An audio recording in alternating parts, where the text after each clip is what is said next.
নমস্কার, আশা করি আপনারা সবাই ভালো আছেন। আমার এই ভিডিও যে যেখান থেকে দেখছেন সবাইকে নমস্কার জানাচ্ছি। শুরু করছি বৃষ লগ্নের জানুয়ারি মাসটা কেমন যাবে। প্রথমেই রাজযোগকারক শনিকে নিয়ে আলোচনা করব। উনি নবমপতি এবং দশমপতি নির্দোষ রাজযোগকারক গ্রহ। উনি বর্তমানে দশমে কুম্ভে অবস্থান করছেন। প্রথম কথা, নবমপতি দশমে একটা শ্রেষ্ঠ রাজযোগ, কর্মসূত্রে ভাগ্যোদয় বোঝাচ্ছে। আর দশমপতি দশমে, এটাকে বলে ক্ষেত্র সিংহাসন যোগ। এই যোগে জাতক কর্মস্থানে খ্যাতি লাভ করে। এবারে দেখুন, ওখান থেকে দৃষ্টি পড়ে যাচ্ছে চতুর্থ ঘরে, রবির ঘরে। তাহলে 10th আর 4th একটা কম্বিনেশন হয়ে গেল। তাহলে কি হচ্ছে, বিদ্যাজনিত যশ, 10th হাউস থেকে আমরা পরীক্ষার রেজাল্ট দেখি। আর প্রফেশনাল স্টাডি, তার কোনো সুযোগ পেতে পারেন। আর নবমপতি দৃষ্টি পড়ে যাচ্ছে চতুর্থে, এটা মানে হলো গৃহবাড়িতে ধর্মানুষ্ঠানগুলো হতে পারে, হায়ার স্টাডিজের সুযোগ পেতে পারেন, কারণ 4th আর 9th কম্বিনেশন। সপ্তমে দৃষ্টি পড়ছে বৃশ্চিকে। দশমপতি সপ্তমে দৃষ্টি, কর্মসূত্রে কোথাও গমনাগমন, যারা সেলস মার্কেটিং জব করেন তাদের পক্ষে খুব ভালো। আর নবমপতি দশমে আরেকটা ব্যাপার, গুরুস্থানীয় যারা, তাদের বিশেষ শুভ, অর্থাৎ ডক্টরস, লয়ার্স, প্রফেসর্স, ইঞ্জিনিয়ার্স, তাদের বিশেষ শুভ।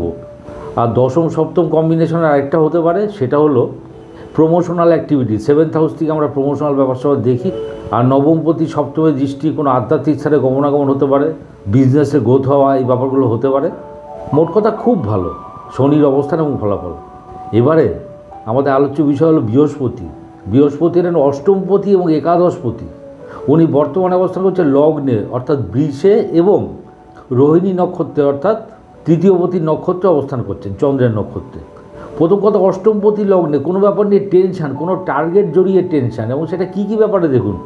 দৃষ্টি পড়ে যাচ্ছে সপ্তমে বৃশ্চিকে, বিজনেস নিয়ে হতে পারে, কোথাও যাত্রা গমনাগমন সেই ব্যাপার জড়িয়ে কোনো টেনশান হতে পারে, কনজুগাল লাইফে কিছু টেনশান আসতে পারে। পঞ্চমে দৃষ্টি পড়ছে, সন্তানকে নিয়ে কোনো টেনশান হতে পারে, আপনার কোনো ক্রিয়েটিভিটি তার যথার্থ স্বীকৃতি নাও পেতে পারেন। এবং নবমে দৃষ্টি পড়ছে, অষ্টম নবম কম্বিনেশন মানে চোট আঘাত লাগতে পারে এবং সেই জন্য ডাক্তারের কাছে যেতে হতে পারে, এই ব্যাপারগুলো আসছে। এবারে একাদশপতি লগ্নে প্রাপ্তিযোগ। দেখুন, পঞ্চমে দৃষ্টি পড়ছে, সন্তানের থেকে কোনো গিফট পেতে পারেন।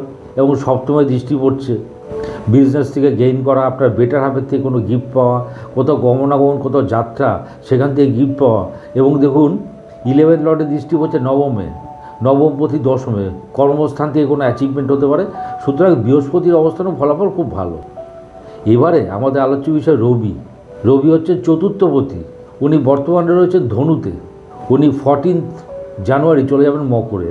তার চতুর্থপতি অষ্টমে কী করতে হতে পারে, মানসিকতা বিভিন্নভাবে বিঘ্নিত হওয়া, কোনো টেনশানে ভোগা, গৃহবাড়ি সংক্রান্ত সমস্যা হতে পারে। দেখবেন ওটা গভর্নমেন্টাল লেভেলে কিছু হতে পারে, সরকারি কোনো সমস্যা। বিদ্যা সংক্রান্ত ব্যাপারে যে টার্গেট, সেটা ঠিকঠাক মতো নাও হতে পারে। রবিটা যখনই 14 জানুয়ারিতে মকরে চলে যাবে, চতুর্থপতি চলে গেল নবমে, উচ্চ বিদ্যালাভের সুযোগ। 3rd হাউসে দৃষ্টি পড়ছে কর্কটে, বিদ্যাস্থানে নিজের উদ্যমের প্রকাশ, এই ব্যাপারগুলো হচ্ছে। গৃহবাড়িতে ধর্মানুষ্ঠান, আধ্যাত্মিক অনুষ্ঠান হতে পারে। সুতরাং আফটার 14th জানুয়ারি খুব ভালো। এবারে আমাদের আলোচ্য বিষয় হলো বুধ, দ্বিতীয়পতি এবং পঞ্চমপতি। উনি 4th জানুয়ারি চলে যাচ্ছেন ধনুতে, 24শে জানুয়ারি চলে যাচ্ছেন মকরে। দ্বিতীয়পতি অষ্টমে, আপনার কথাবার্তায় কোনো টেনশানের বহিঃপ্রকাশ হতে পারে, আত্মীয় কুটুম্বের সঙ্গে সম্পর্কের অবনতি ঘটতে পারে। আর পঞ্চমপতি অষ্টমে, পেটের গণ্ডগোল হতে পারে, সন্তানকে নিয়ে কোনো টেনশান হতে পারে, আপনার কোনো ক্রিয়েটিভিটি তার যথার্থ স্বীকৃতি নাও পেতে পারেন। 24 জানুয়ারি বুধটা চলে যাচ্ছে মকরে। তাই দ্বিতীয়পতি নবমে কোনো আধ্যাত্মিক স্থান বা কোনো গুরুস্থানীয় লোকের সঙ্গে আলাপ হতে পারে, কথাবার্তায় উদ্যমের প্রকাশ হবে। এবং পঞ্চমপতি নবমে, আপনার মেরিট, আপনার ট্যালেন্ট, ওর মধ্য দিয়ে ভাগ্যোদয়, কোনো ক্রিয়েটিভিটির মধ্য দিয়ে ভাগ্যোদয়। সুতরাং বুধের অবস্থান এবং ফলাফল খারাপ নয়। এবারে আমাদের আলোচ্য বিষয় হলো শুক্র। শুক্র হলেন লগ্নপতি এবং ষষ্ঠপতি। উনি 28শে ডিসেম্বর চলে যাচ্ছেন কুম্ভে। লগ্নপতি চলে গেলেন দশমে, কর্মপ্রিয় হওয়া, কর্মের প্রতি অনুরক্ত হওয়া। এবং দেখুন, ওখান থেকে সেই চতুর্থ ঘরে, রবির ঘরে দৃষ্টি পড়ছে, কর্মস্থানে যশ বৃদ্ধি, কোনো প্রফেশনাল স্টাডির সুযোগ পেতে পারেন।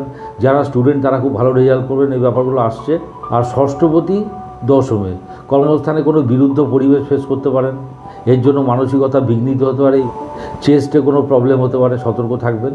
সুতরাং শুক্রের অবস্থান এবং ফলাফল মধ্যম। এবারে আমাদের আলোচ্য বিষয় হলো মঙ্গল। মঙ্গল হলেন সপ্তমপতি এবং দ্বাদশপতি। উনি বর্তমানে কর্কটে অবস্থান করছেন। উনি 21শে জানুয়ারি বকরি হয়ে চলে যাবেন মিথুনে।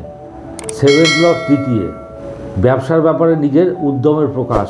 নবমে দৃষ্টি পড়ছে, বিজনেসের মধ্যে দিয়ে ভাগ্যোদয় গেইন করা, কোনো আধ্যাত্মিক স্থানে গমনাগমন হতে পারে, কারোর সঙ্গে বৈবাহিক সম্পর্কে আবদ্ধ হতে পারেন। আর দ্বাদশপতি তৃতীয় থেকে নবমে দৃষ্টি পড়ছে, বিদেশে ভাগ্যোদয়ের সুযোগ আসতে পারে। এবং দেখুন নবমপতি যেহেতু দশমে অবশ্যই কর্মসংক্রান্ত ব্যাপারে, ডাক্তারের পেছনে কোনো খরচা হতে পারে। এবারে 21 জানুয়ারি মঙ্গলটা চলে যাচ্ছে মিথুনে, সপ্তমপতি দ্বিতীয়, ওখান থেকে অষ্টমে দৃষ্টি। কোথাও গমনাগমন করুন, কোথাও যাত্রা সাবধানে করুন।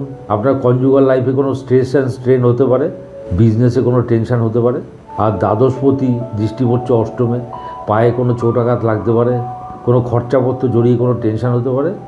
সুতরাং মঙ্গলের অবস্থান আপ টু 21 জানুয়ারি খুব শুভ। ওভারঅল বৃষলগ্নের জানুয়ারি মাসটা খুব ভালো যাওয়া উচিত। ভিডিওটি ভালো লাগলে লাইক, শেয়ার, সাবস্ক্রাইব করুন। সবাই ভালো থাকবেন। নমস্কার।